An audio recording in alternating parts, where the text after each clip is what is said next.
So oil on this boat is that dipstick here. When you check it,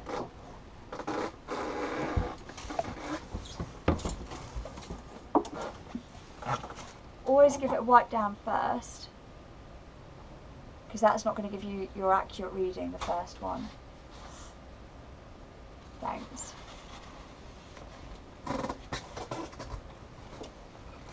Goes back in.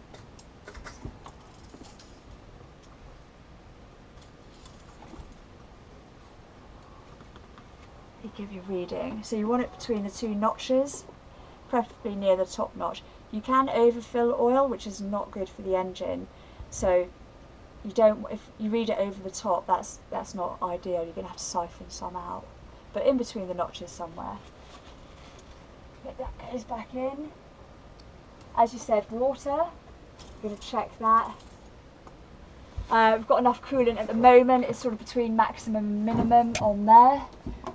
Probably before I go and take the boat to Antigua, I'll top it up a little bit at the end of the week.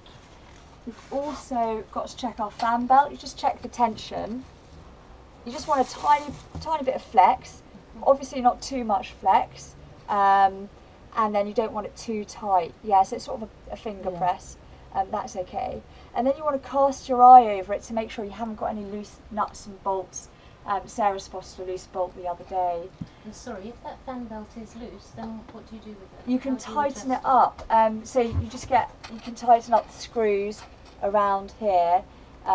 Get your old spanner out and tighten it up that way.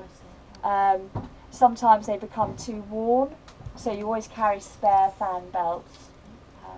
Yeah. Then, as I said, cast your eye over things, and then also your bilges. Now that's not a nice amount of water in the bilge, so I'm going to get rid of that. You really want always a dry bilge around the engine.